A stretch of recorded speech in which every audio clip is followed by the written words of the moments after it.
সন্দীপবাবু আজ সকালে ঘুম থেকে উঠেই দেখেন মেয়ে এসেছে ওনার কাছে। সন্দীপবাবু মেয়েকে দেখে জিজ্ঞাসা করলেন, কিরে মা, কেমন আছিস? তখন মেয়ে বলল, ভালো আর কোথায় থাকতে দিচ্ছ? কেন, কি হলো? আমি শুনলাম তোমার জায়গা সম্পত্তি যা ছিল সব তুমি গত পরশু দাদাকে লিখে দিয়েছ।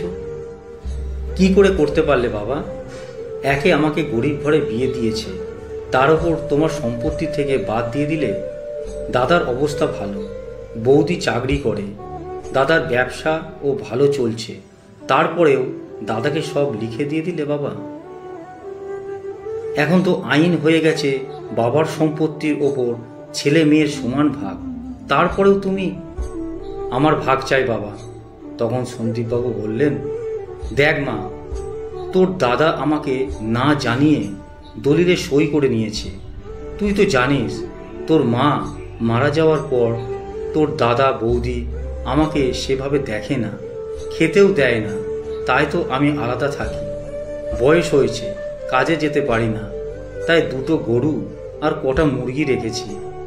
ওদের দ্বারা আমি দুমুটো খেতে পাই, না হলে তো আমার দুবেলা দুমুটো খাওয়াই জুটছিল না।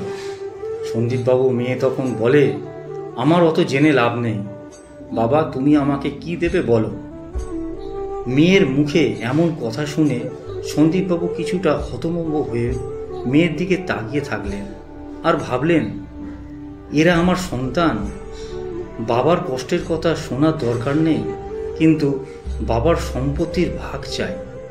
সন্দীপবাবু তখন বললেন, আপাতত আমার কাছে কিছু নেই, পাড়ার মোড়লকে জানিয়েছি, সব উনি বলেছেন কিছু একটা করবেন, যদি কিছু পাই তোমাকে অবশ্যই লিখে দেব।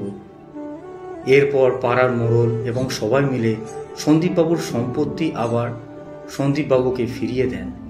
তারপর ছেলে মেয়ে দুজনেই বাবার কাছে সম্পত্তির ভাগ চাইলে সন্দীপবাবু বলেন, কাউকে আমার সম্পত্তির এক কানা করি দেব না, তোমরা তোমাদের মতো থাকো, আমাকে দেখাশোনা করতেও হবে না, আর আমার সম্পত্তির ভাগও নিতে হবে না।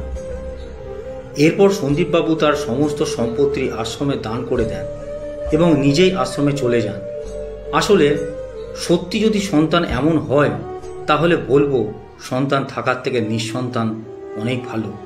কলমে সুষমা বাগ প্রধান। ভিডিওটি যদি আপনাদের ভালো লেগে থাকে তাহলে অবশ্যই লাইক, কমেন্ট ও শেয়ার করতে ভুলবেন না কিন্তু।